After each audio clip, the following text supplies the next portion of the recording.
This is Fit Amputee, powered by James Roberts, and this is episode 15 of my podcast. And today's guest, I've got Ivan Cosic.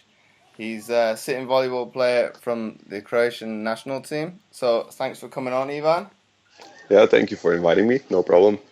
So for the guys that don't know a lot about yourself, can you tell them how you got into fitness and more so how you got involved with sitting volleyball? Well, um, so I was doing sports before I got into the accident in which I lost my leg. So I was a basketball player, and I was in the cadet team, the cadet national team, at the age of 15. And right after the preparations for the national team with the cadets, I got hit by a car and I lost my leg. So I didn't know what to do, and of course I was at home doing the rehab. I mean, not other rehab, it's like rehabilitation, learning how to walk and stuff. And so somebody heard, of course, from the guys who were in the national team and in the sitting volleyball club. Uh, they heard that I was young, tall, and doing sports, so they were interested in getting me to sitting volleyball. So they were like really boring and annoying and trying to get me to play sitting volleyball for the next 3 years. But I didn't want to because, I was a kid. I was 15 years old. I was in high school and I wanted to finish high school. So as soon as I finished high school, I started going to the university and I said, well, okay, let me try it. I missed sports. I have to do something. Try the Paralympic sports. So I went to one training session and it was great. I saw that I had potential in it because I'm good at any kind of sports, to be modest. So it went really good, and I just like said, okay, I'm gonna go to the training sessions just because I don't have much to do with my time. But actually, I really like the sports, and it started to grow on me really fast. Okay. And if you'd had the choice back then as a 15-year-old, would you have been more, how would I say it, persuaded to have done wheelchair basketball if you had the opportunity to do it? Obviously, with the crossover between, obviously, you've Yeah, got the shooting skills already. Would you have yeah. obviously jumped on board sooner if it would have been that Paralympic sport? Well, they tried to get me to wheelchair basketball, but I didn't like the idea of being in a wheelchair because I didn't have to be in a wheelchair. Uh, as soon as I learned how to walk and do it properly, do it normal, I went back to the basketball court and shoot some hoops with my friends, which is normal. And I didn't want to be in a wheelchair.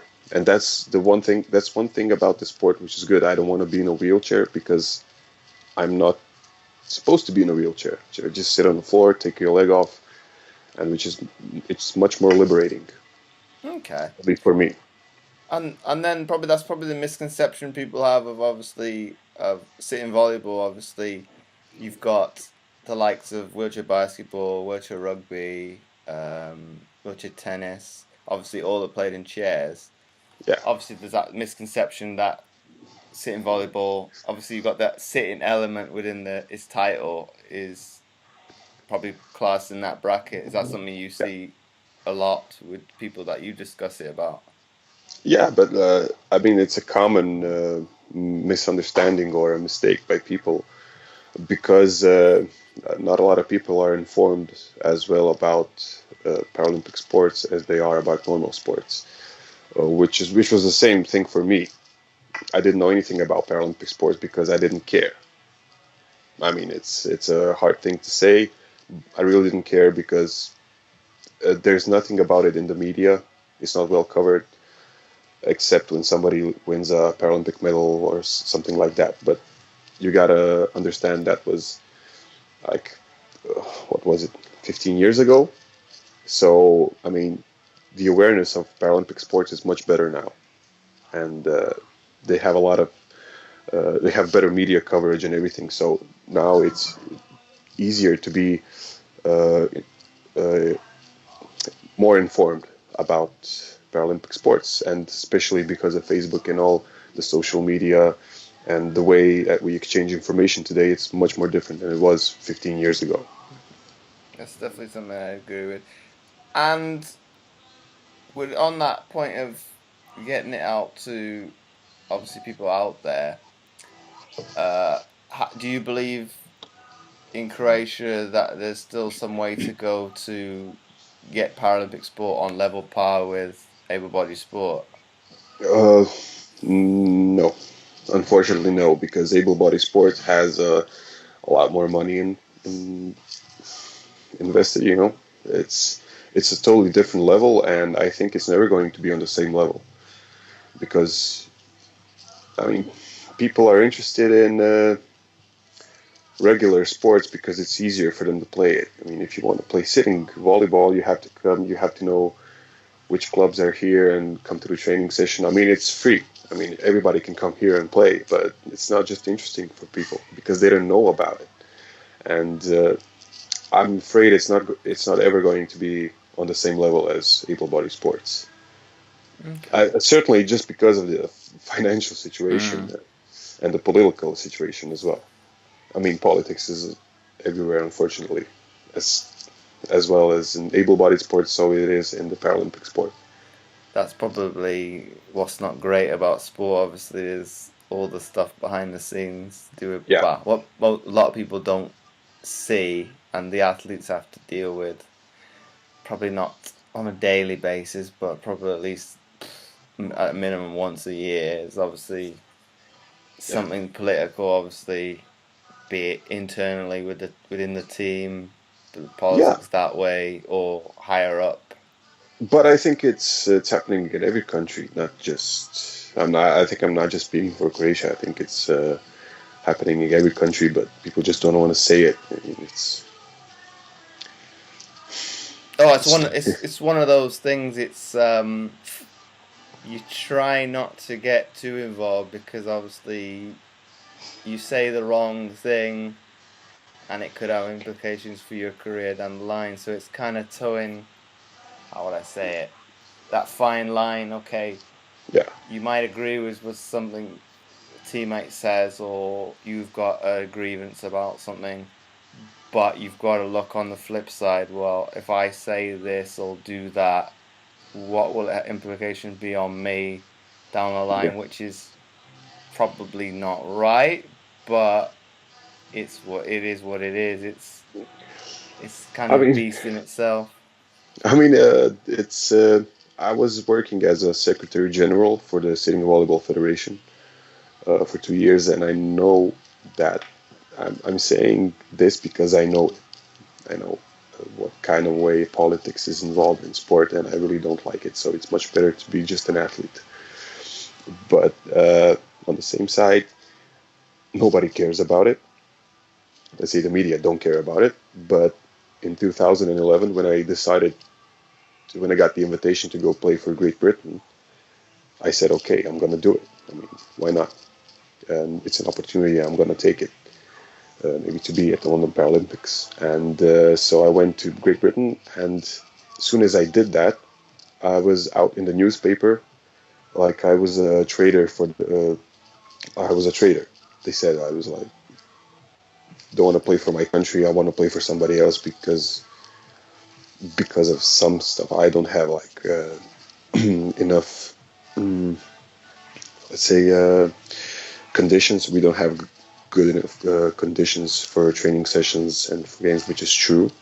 But we try to make the best of it. That's our clubs, but the Paralympic Committee doesn't really pay much attention to it. But now they pay more attention than they did before when I decided to go play for Great Britain. So, they don't care, but suddenly they do care when you do something that's wrong. So it's, as you said, you have to watch out what you're doing. But Yes, people who, yeah, I'd agree with that sentiment. It's probably they probably have done something because obviously the media took it on upon you to have a go at you. Okay, we'll do something about this so they don't get the, how would you say, the ramifications put on them down the yeah, line. Well, why didn't you yeah, do this to stop more players going and playing for another country? exactly. Exactly, because in Paralympic sports, I think you have the same problem everywhere. that it's very difficult to include people with disabilities in sports because you're not, if you're born with a disability, it's difficult to become a sports person. Like, it's difficult to get involved in sports. And if you're if you get the disability by an accident like I did, and you go into sports and suddenly, like, you've never been into sports before, so you gotta become a sports person as well. And but it's a difficult thing because suddenly you're disabled, your whole life changes, and you should become a sports person. So we have a lot of people coming in and leaving straight away because sports is a different way of life than if you're not a sports person, you know.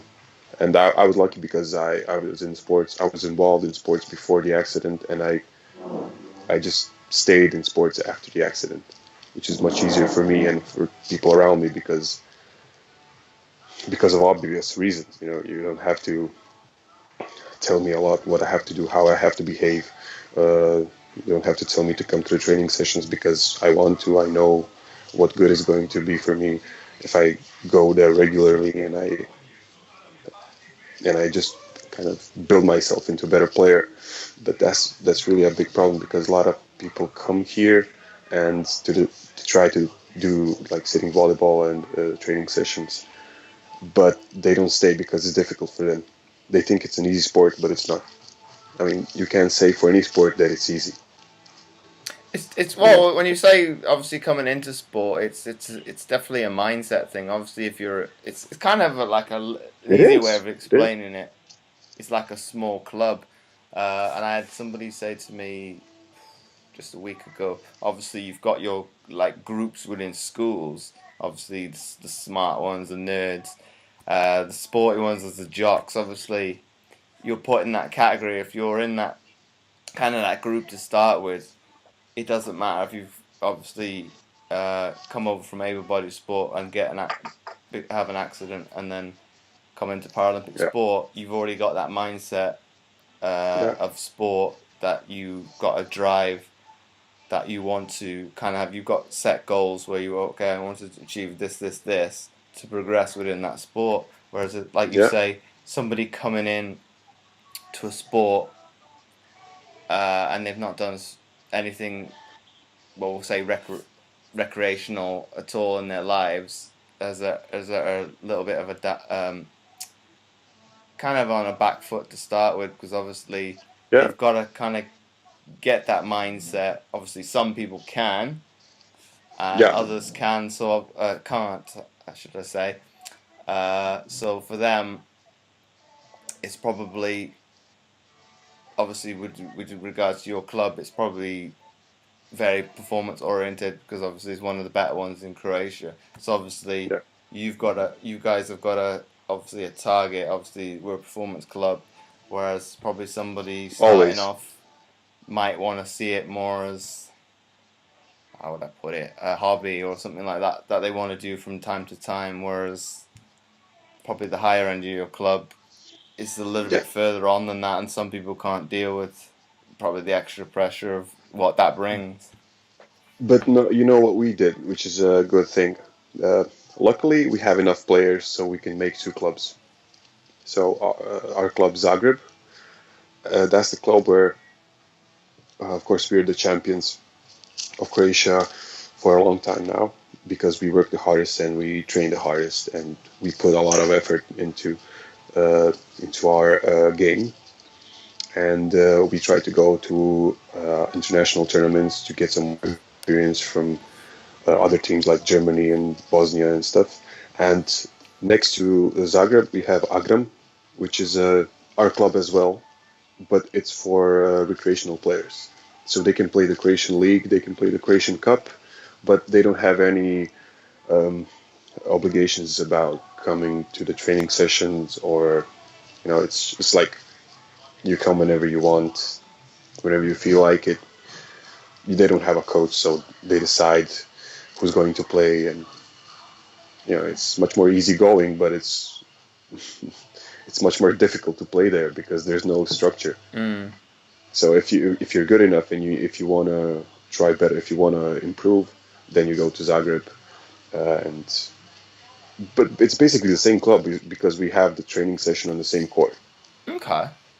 Yeah, but the training session varies. I mean, Zagreb, we're doing some systematic training sessions. Our coach decides what do we do, and they don't have to do it. They can just play or do whatever they want, So Okay. Well, I think it's a good thing. well, it brings two sides of the coin. Obviously, if you want to just mess about, you've got that Yeah, club, and obviously, if you've yeah, got expectations of progressing within the sport, you've got that other side of it, and obviously, exactly. you can kind of flip between one to the other Yeah, depending on where you are in your career. And obviously, yeah. you talked about coming over to the UK, and that's where we kind of the past met. What did you think of obviously the league structure over here? Well, it's different because it's a bigger country, uh, and I don't know. It's totally different. It's a different culture as well. I mean, So you were talking a so little bit about obviously the league structure in the UK. yeah. I mean, you mean the Grand Prix? It's different than we have it here in Croatia. We have leagues. We have one league, and we have 14 clubs. So we play every other week. We have a cup system as well. It's quite different because it's a smaller country and it's easier to get one point than another than it is in the UK. And also we have a lot of players, much more players than you have in the UK. I mean, thanks to the war that was happening 20 years ago. So I don't know. I kind of prefer it this way, the way we play in Croatia. I mean, the Grand Prix system is good, but it has it, it doesn't have the advantage of playing every other week. So when you play the league structure like we do have in Croatia, and you get more experience in more matches with every team.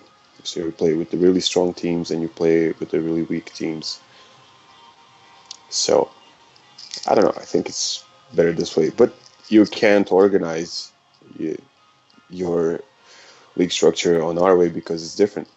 Because of the number of the clubs and the ability of people uh, going over. Because it also has to do with the financing of the clubs, the way the clubs find their money, and it's totally different than it is here. I mean, the Germans don't have the league structure as we do because they're a much bigger country, but Mm. they're really good. Their national team is excellent, but still, it all depends on the conditions that you have. I mean, I liked it there because we had the training sessions like 3 times a day, as I said, which was great for me because that was the national team. But club-wise, only 2 training sessions a week, and it's on the other side of London, and then you have to lose 2 hours to get there, Mm. do a training session, which was not that well organized because not a lot of people show up every time, and it's totally different every time you go there. So it's different. And then something you probably alluded to, obviously, as you say, we had 3 sessions, myself included, because I was training at the time, with the national team. Obviously, when it was broken down to when we went back to our clubs, it was generally, oh, how would I put it in a nice way? Obviously, the makeup of the national team was probably about 2, 3 clubs anyway. So the level of the games were probably about 2 matches a Grand Prix were kind Yeah, of, oh, trying to put it in a nice way. Um, challenging. you, no, but as in like when you're playing the easier teams, you generally Yeah, yeah, drop down to that level. You yeah. didn't It's not that execute the challenging, things properly that you were supposed to, and obviously, but still, we have the same problem here because our national team right now consists mostly of players from my club, from Zagreb, which is good because we can do our tactics at our training session as a club. We can do it for the national team. So it's really important that you guys play a lot together, so you can know each other better, and that way you will function better as a team. But still, when we play the league, I mean, we are much stronger than any other club. So it's also challenging to play with a lower level club on a high level. You know, it's really easy to relax and just like do some points. You know you're gonna win. You really know you're gonna win, and if they take a set off of you, that's a great success for them. But if we play at 100%, nobody can take a set off of us, and that's what happened 2 3 years in a row. We didn't lose one set in the cup or in the league. But still, that's a part when you have to change your mindset and you have to be be on the top level all the time. It doesn't matter who your opponent is. It matters how you play. You know, it's a good thing and it's a bad thing.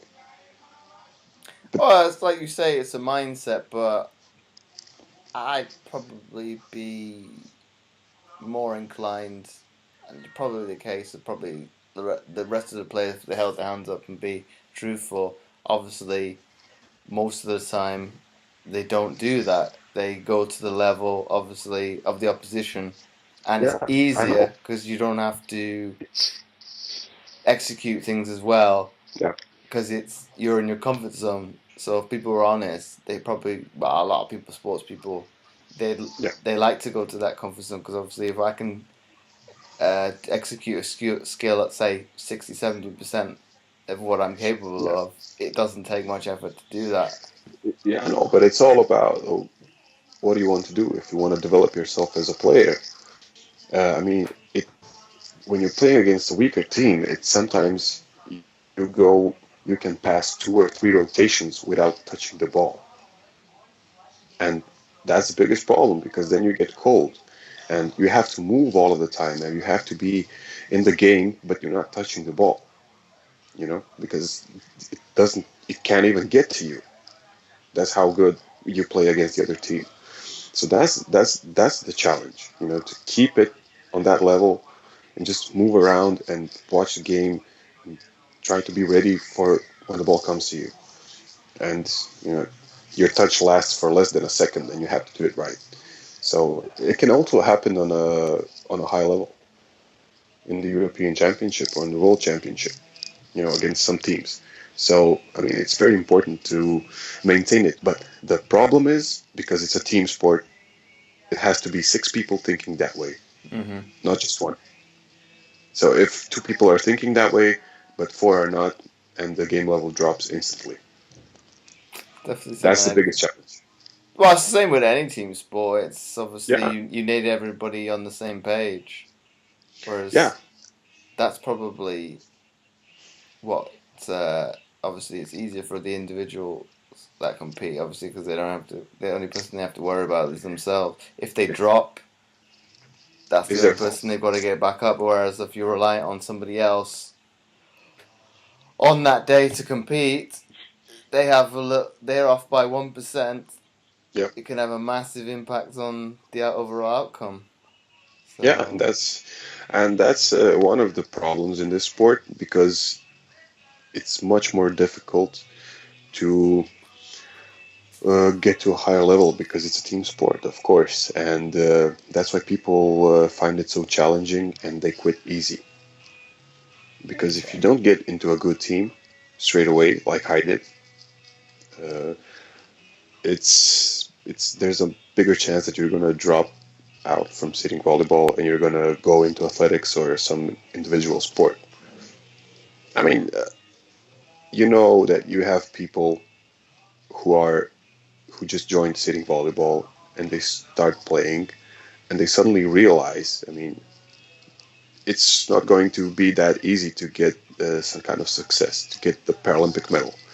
So, under false pretense, they quit the sport and they go to a much, much easier sport, individual sport, where they can get a medal and suddenly they're heroes in their country. I don't like that because it shows that they're taking the easy way out. hmm Sitting volleyball wheelchair basketball and all the other team sports are much more challenging than individual sport. And I can say that because I've tried athletics, I've tried other sports. After 5 months of throwing the discus and javelin and shot put, I got I got three silver medals in Croatia in the national championship, and I was fourth in all three categories in the junior world championships after 5 months of training. That shows you on how low level that sport is, and it's not challenging for me. It's much more challenging to play sitting volleyball against Bosnia, against Russia, against Ukraine and Germany and Netherlands, who are great teams in Europe. And it's so difficult, and you have so much to learn, and you have to try really hard to be better. And it all depends on your teammates as well, because you can be the best player ever, but if your team is not that good, you won't do anything. You won't win any medals, and that's the downside. That's the side that can get you to think, I want to quit this sport. I want to do something where I will be rewarded. That's the way a lot of people think. Well, going on that point, then I've probably gone the hard route then, because I've gone the other way. I've gone from individual sport to team Yeah, sports. I've gone the but opposite way. yeah, but you know what I'm talking about. It's much more challenging and it's much more difficult.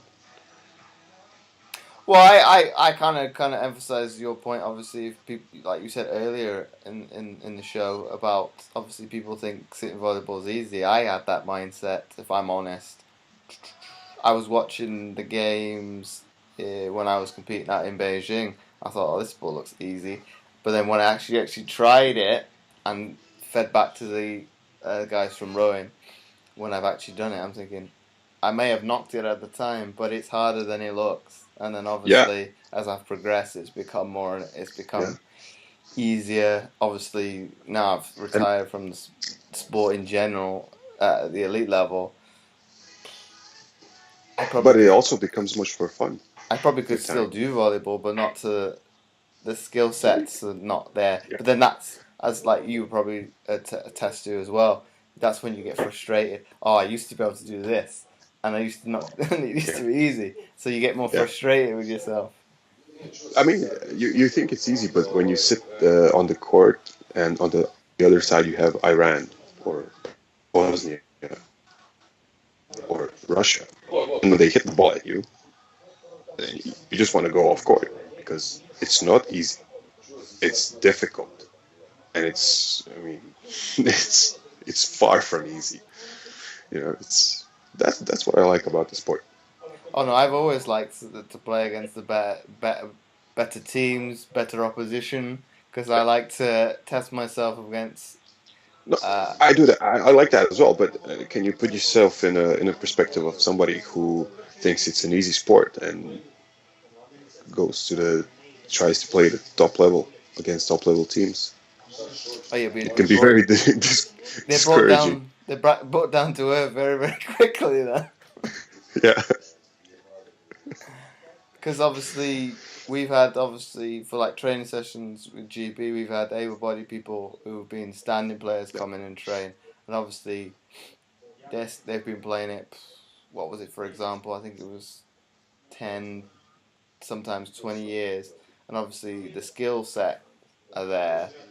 But what they found challenging was obviously the moving around, and obviously yeah, that's probably an equalizer for any yes. impairment. Obviously, the more limbs you have, the more difficult per se it is to get around. Because obviously, in theory, the double amputees are quote unquote the quickest ones to get on from one end of the court to the other. Yeah. But they also have you not you particularly, but obviously the single amps or say the bigger guys, you like to bully them at the net. It's not that I like it. I do like it. It's fun, but it's easier for us to play at the net. Well, it's I one mean, thing. Yeah, go on. everything has its other side. I mean, if you're double amputee and it's easier for you to move left to right, of course it is, because you don't have legs to bother you. But for me, it's easier to move into back because I can push around with my leg. And of course you have more stability if you have your legs. If you have two legs or one leg, you have more stability than if you're a double leg. You know that when you're fighting on the net, I can just push you over with my hands. It's not bullying. It's using your It's a strength, it's your a body strength. it's a sly tactic that It probably is. every team uses It to is. get an easy point. Oh, we'll put it here, and the term is obviously for the viewers and the listeners. Obviously, it's a form of jousting, and obviously, Yeah. as Ivan Yeah. says, what would you say? 90% of the time, you'd win that joust if the referee doesn't call it a No, let. it depends on who I'm playing against. Oh no, I mean if it was a double amputee you were against. Oh yeah, but it also I don't know. It depends. It depends. I can't say. It's impossible to say because we have dumbbell amputees who are excellent players, and it's you got to know the other team and you got to know the other players, and you got to look who's on the other side of the net across you, and every rotation it's different tactics on how you're going to hit the ball, how you're going to make the point, and you got to sometimes it's not enough to use raw force. You got to do something in an intelligent way, and that's the thing that you have to have. It's sports intelligence to improve your game, and you have to develop it. And it goes with time and experience because when somebody makes you look like an idiot on the net, like the Bosnians did to me, they have their stuff. They're playing for a lot of, and when I started playing, and they really make you look like an idiot when you fall for those tricks, which are not tricks. It's intelligent way of playing. So then you start to realize, okay, I have to do that as well. I have to improve on that. I can hit the ball hard, but he's much more intelligent than I am, and it's easier for him to score points against me than it is for me against him. That's an interesting So, point. And then obviously you touched upon it earlier on in the podcast. Obviously with sitting volleyball in the Balkans area, got yeah, a lot of its players from obviously the war down there. yeah. Um, is it is has how would I term this? Is has Bosnia become one of the leading nations within the sport because of that? You believe, or is Yeah. there a culture in that region that volleyball is a part of the culture anyway? Have you ever seen a standing volleyball Bosnian team play on Uh, any tournament? no. No, because they're not good. They're not good enough to play on that high level. Uh, in Croatia, we had a lot of Russian coaches, like Russian players in standing volleyball, so we have much more volleyball tradition than Bosnia has. But the Bosnians did one thing good that Croatia didn't do. So there's a lot of people who got injured during the war, and so what they did is they tried to rehabilitate those people by putting them into sports to get their social lives back again, to make them feel useful. And the people liked it, and they started playing it. And I mean, they did a better job than we did. They paid much more attention to it, but they didn't have any money, so the people played it for fun. They played it like, they played it because they wanted to play it and they wanted to improve. The good thing is about this, I mean the Balkans, is genetics. Most of us are really tall, strong, and uh, so that's our advantage. I mean, next to if you look at Italy, I mean it's genetics. You can see how like Montenegro, Serbia, Bosnia, Croatia, we are big people. So I mean that height has a lot to do with sitting volleyball. Mm-hmm. So that's the good thing that they put to use when they start playing the sports, and of course they evolved it in a really good way. Um, I just took advantage of the fact that we had a lot of amputees and a lot of disabled people after the war, and they just put it to good use. So people are playing volleyball, and they reached the top level, and now they're just holding that top level, which is excellent. We never reached the top level because until 1998 we had two sitting volleyball clubs in Croatia. Bosnia has two or three leagues, if I'm not mistaken. They have three leagues, so that's a lot of clubs. That's a lot of people to choose from. And then obviously you say they've got 2 or 3 leagues. Also, at least the top one is obviously they're one of the Yeah, countries in the world that actually has professional league, whereas that's not the yeah. case in Iran, who's well Oh, now gold medalists in Rio. They're the only two yeah, countries in the world. yeah. Iran and Bosnia. Iran has it. I mean, volleyball is the second national sport next to football, I think, in Iran. I had the luck to play there in the Junior World Championship in Iran, and it's wonderful. The atmosphere, like this sports hall full of people cheering. They know about the sport. I mean, it's a totally different atmosphere than playing somewhere else where the sports hall is empty. It's like families, there's random people just coming in and cheering for their country. Well, that's what the case was in the UK, obviously before the Paralympics. That's what the GB national team was used to. Obviously, I'll say probably on average, maybe at best, maybe 30 people, and then obviously in London it was 8-9 thousand people. So it was kind of Yeah, even for me as one of the only guys who'd done a Paralympics before. Obviously, the guys asked me, well, what's the Paralympics like? Obviously, I can have what my idea of my recollection of it was for me, but obviously that's not gonna come across for you in the same way. Obviously, yeah, for that games and then every game is not the same. So obviously, the before the first game for me, obviously I didn't know what to expect. Obviously, we'd known that ticket prices were sold out, so you're thinking, okay, is that going to be our venue as well? And obviously, you come out, okay.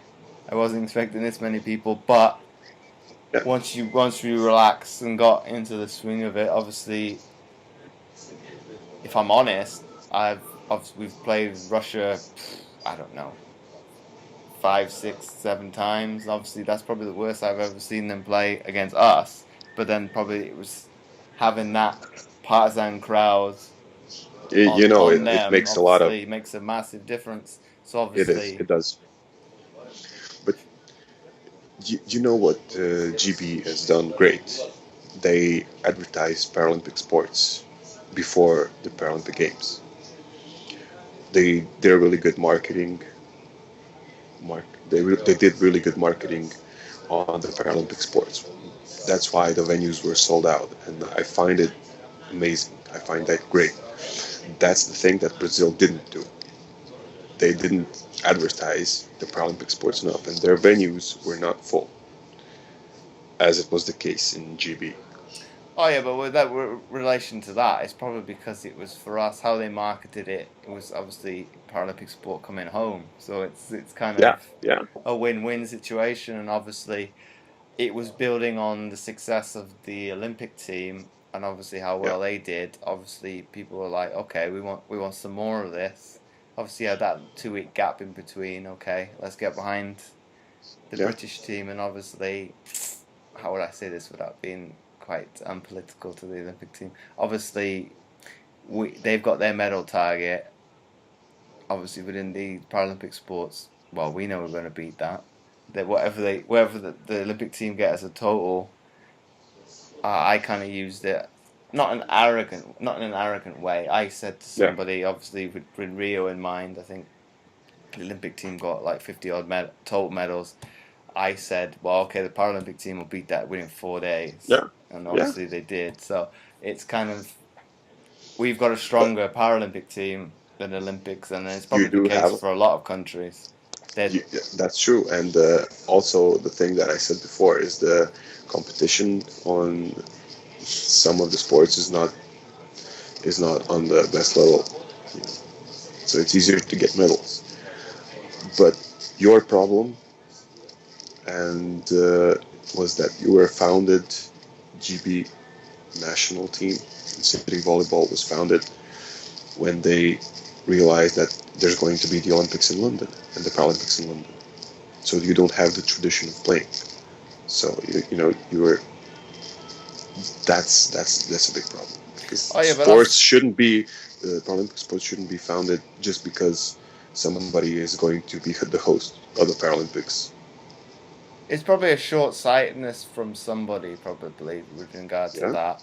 But then, as you probably didn't touch upon, obviously volleyball in this country is not a very big sport anyway. Yeah, no, it's different. It's different for every country. It's different, and you see how Brazil did it. Volleyball is a big sport in Brazil, and they're a volleyball and football nation. And so, I mean, they did a massive improvement when they found out that they're going to have Rio games. They said, okay, we're going to have a really good Paralympic volleyball team. And you see what they did. They won silver on the World Championship before the Rio. And that's very difficult to do. I mean, I don't know if people do understand how difficult that is to do. To win silver, and Iran was bronze. Well, it's easy. It's hard. Well, to put it in perspective, it's hard enough to just break into, say, the top 5. Yeah. in the world. Yeah, it is. It's kind of like small clubs. Obviously, you've got before that World Championships. Obviously, Bosnia and Iran in that little club at the top. Yeah. They were always the finals. And then generally, what was it? Egypt, Russia, and Germany, and obviously in that bracket, and then everybody else. Yeah. up to that. Everybody else fights for scraps from the 5th place downwards. But it's an amazing achievement what they did, and I'm really sorry to see that the GB team didn't, continue on this on the same way of development as they were before the games. Well, I think I've seen something not long after this games to promote to get it back off the ground. I don't know if it's solely for the women's program or both, but there is media stuff about it. But then it's, in my opinion, probably, if others are honest, it's probably 4 years too late because they've lost obviously that momentum from the London games. Exactly.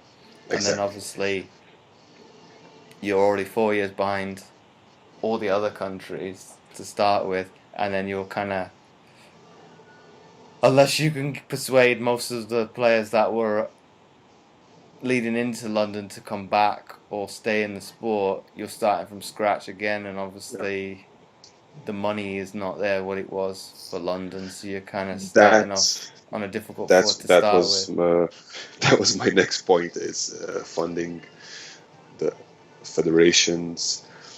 The way that you fund the sports, it's totally different. I mean, we have some private donors, but not that much private donations. Mostly we get funded by the Croatian Paralympic Committee, which gets their money through the government. So we get funded by tax money. So when you mean our federation funding, do you mean as in lottery funding?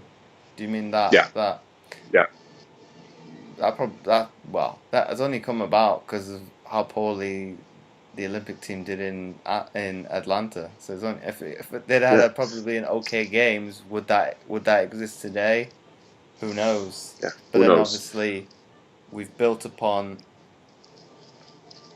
probably a terrible games. Obviously, only winning, I think, what was 1 gold medal. Obviously, you put into subsequent games how we've won in the Olympics. Obviously, 1 gold medal now would be an absolute catastrophe. It would be probably Yeah, loads of people lose money, lose their jobs, and then obviously it's obviously invested in the athletes. Obviously now they can go full time. Uh, the sports science teams behind it's obviously psychologists, physiologists, all yeah. that what goes It's a with the lot of sports.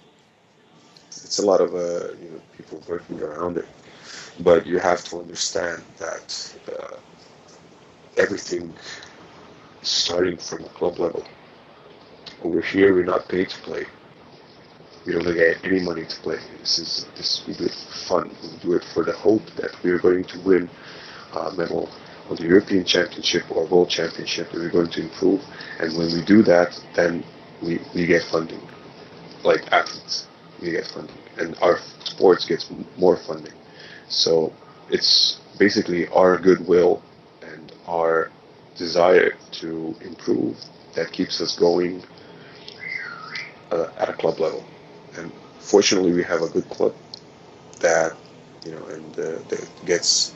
We make projects so we can get funding from the city or from the government. So it's just we need funding to go on tournaments.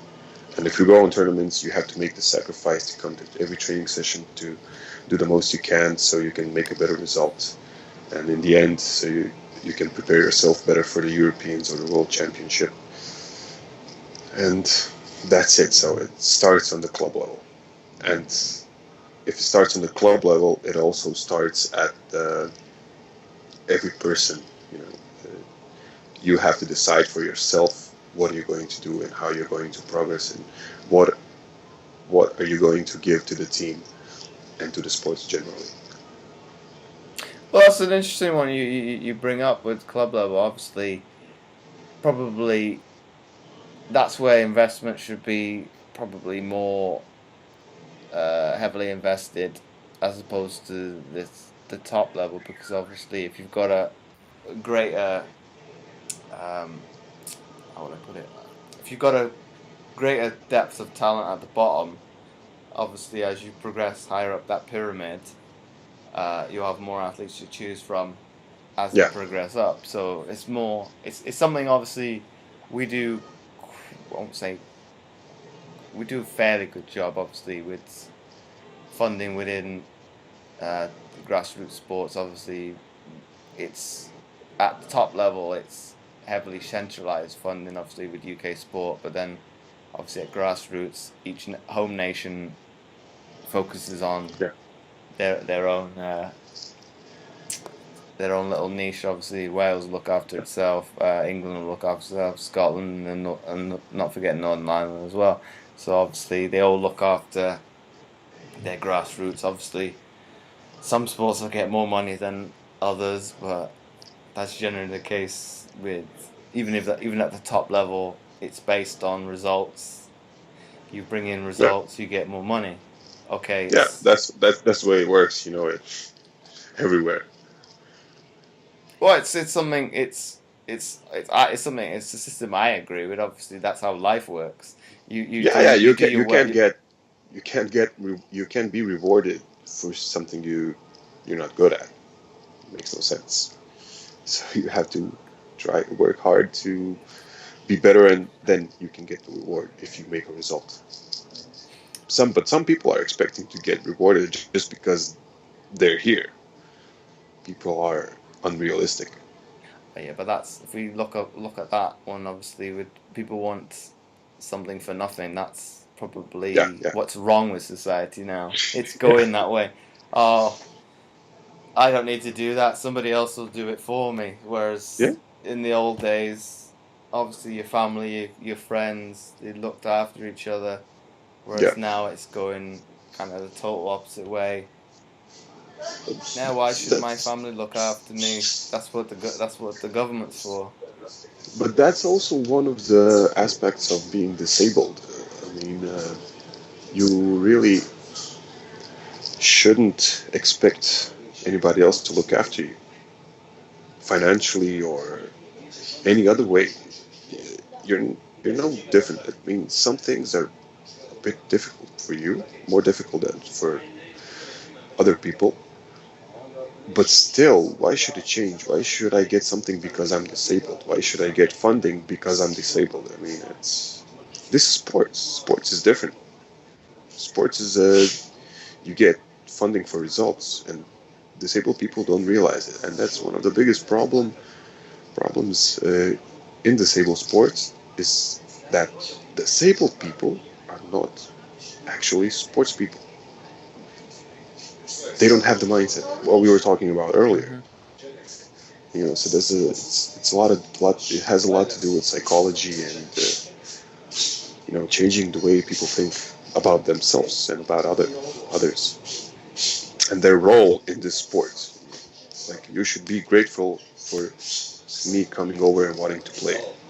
Oh, I'm grateful for you giving me the opportunity to play and to get better and to go and travel around. You travel around the world and meet new people and get new experiences. I'm grateful for that. You shouldn't be grateful that I'm playing. I mean, you should be happy because I'm a good player, but not grateful. Yeah, that's definitely something I'd agree with. Obviously, something I was reading not long after London with a disability organisation in the UK, obviously saying that the Paralympics was how would I say this? It portrayed disabled people in unachievable ways, obviously by them going above and beyond their disability. It's okay.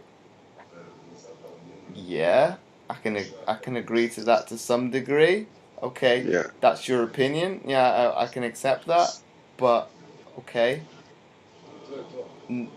for a normal person, okay, that's maybe not achievable. But in another light, why are you knocking somebody yeah, for going beyond, up above and beyond, and pushing themselves to not overcome their disability, but making the best of what disability they've got and doing sport? And then obviously on the flip side of that, obviously a lot of the media obviously look at the background story of a disabled athlete. yeah, Also, they got injured in a war, had a road accident, blah blah blah. Instead of looking at obviously why they're say for example it's the Paralympics, they're at the Paralympics, yeah, and you probably something you'd attest to, and myself included. I don't care what the other person's story is to how they got to that point, and exactly. that would be the same with that person. You want to beat that person, and that's it. You don't care Yeah, how they got from A to B, and yeah. generally, I think that's what's wrong about obviously the media. They focus probably too much now on their On the journey personal side. to getting there, as opposed to at the end Yeah, of the day, they're there because of the sport. you can always in that period when the Paralympics were about to start in London, you could see in the media like interviews with disabled people. I mean, the disabled sports people, and the emphasis was on their personal story, as you said, which is uh, which is okay, but it has nothing to do with the Paralympics. The Paralympics are just about results in sports, and everybody is equal there. I mean, you can be a great person, but if you suck, you suck. It's a hard way. I mean, maybe it's a bad thing to say that, but that's my opinion. I won't. I mean, I like it when somebody's a good person and they're a good sports person, but Yeah, but I, what I it comes down to at the end of the day, obviously, okay, maybe the Paralympic roots are obviously on getting more people into sport, but that's when it was obviously based on rehabilitation. Whereas now, it wants to see itself as equal to the Olympics. So at the end of the day, it's about sport in general is about winning. yeah, yeah. I mean, sports is sports. It's just about winning and having the best results. And I think it's one of the things that I find ridiculous is letting Pistorius uh, run with able-bodied people. I mean, what did you want to prove? You can run? No, you can't. You lost. It's impossible. It's different. It's like I don't know. I'm never going to be able to throw the discus as far as the world champion in normal discus is going to be thrown. You know, it's silly. I mean, we all have our categories. I don't think that was a good move when they let him run with able bodies. When you say that, do you believe that he doesn't know or he's not accepting of where he's You should at? accept. Yeah, you should accept your limitations. I mean, you can say I have no limits, but you do. Every person has their limits. I mean, you will never be able to run that fast because you don't have your own joints. You have two prosthetic legs. It's much more different. It's uncomparable. It's weird if you compare. Can you go back Well, about 5 seconds because it just broke up there? yeah, I mean, you shouldn't even compare. I think you should never compare able-bodied sports to disabled sports or the sports people. You know, but with the results. I don't know. Maybe I got a bit off topic. Sorry. No, it's I a lost my valid lost point, but track. obviously it's probably something you'd probably agree with, that you'd like to be, especially probably more so public perception and the media is being seen on equal headings with somebody that's able-bodied, be it Yeah. financially, uh, marketing and things like that. Obviously, it's they definitely have a one-up on disabled people Yeah. straight away. Yeah. Definitely, it's not a problem. But my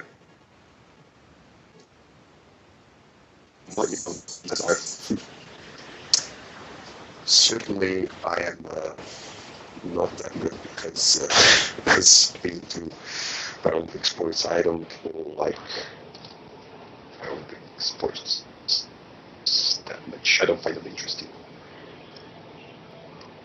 So it's a difficult thing to That's your say. opinion. I can accept that. Yeah, I don't find very competitive. Except some sports I know about. I've tried, but it's boring for me to watch it. It's never going to be it's the same as watching body sports. Well, yeah, I don't know. that's I probably don't. true, isn't it? Because obviously, I don't even. I don't even think about the things that like being equal with able-bodied sports. It's never going to happen. So I try not to think about it. It's just think about your own progress and your own. And I don't care if somebody doesn't write about me if I win 8 gold medals. If somebody doesn't write, so who cares? I mean, it's my success. It's my achievement. And people are really, I think they look too much about other people, what they think of them, and you shouldn't judge yourself or your sports on the way other people think about it. If it was like that, I would never play any Paralympic sports because people don't care about it. Most of the people. that's probably a true reflection of that. Obviously, some sports have a little bit more Yeah. popularity as opposed to Yeah, no, others. definitely. Obviously, that's the way it's going to go. And then obviously, what's your thought? Obviously, on it always come up. It seems to come up every 4 years about the Paralympics merging with the Olympics in the future. What would your thoughts be on if that actually ever happened? Definitely not. Why? Why is that reason? I don't know why. Why? It's a totally different sporting event. Why mix it? I would be annoyed if I would go to the Olympics and the Paralympics were in between some of the, I don't know, basketball matches I would like to watch. I wouldn't go and watch it because, you go for one thing. If you want to go to the Paralympics, go to the Paralympics. If you want to go to the Olympics, go and watch the Olympics. But, I mean, it's not just that. I mean, there's a political and financial issue about that. That's different things. I'm not really into that, so I can't. Well, it's one of say those. It's one of those things. It's kind of like another topic, isn't it? It's Yeah, so many other factors that will come into it. yeah. Obviously, if they did merge, obviously, what would you get rid of out of the Paralympics to be able to fit it into the program? And that's the ridiculous thing. You shouldn't do that. You shouldn't get rid of one sport just to fit in with the able body. I mean, it's not good. You should be evolving your sport, not cutting it down just because you want to be at the same events as the Olympics. Well, it's I think it's bad for the sport. It's probably the same case, but obviously with the Paralympic movement expanding, obviously getting more and more sports into it. Yeah. Obviously, something's got to give within another sport, which I think is probably wrong. Obviously, maybe if you want more sports to come in, it's probably something people don't know listening and watching. Obviously, the village is obviously so big, but it's got enough capacity for the Olympic athletes. Obviously, the Paralympic games doesn't have as many athletes, obviously, so the accommodation is still there. Instead of obviously trying to condense it all into 2 weeks, I don't know why they don't. Obviously, they're going to bring in new sports in. Keep the quota they already have of the athletes within the. Yeah. It's generally the more popular ones: athletics, swimming, that lose an event or two. Obviously, why not leave it in there? And obviously expand the event from 2 weeks to 3 weeks, because the accommodation is not going to change. It's there already, so that if it's possible, why not? Obviously, there might be underlying financial constraints that's why that's not possible. But it's a much bigger question. It involves so much more things. Everything has its pros and cons. And James, I will have to say goodbye now because I have a training session. I'm sorry. All right, no worries. Yeah, we can continue some other time.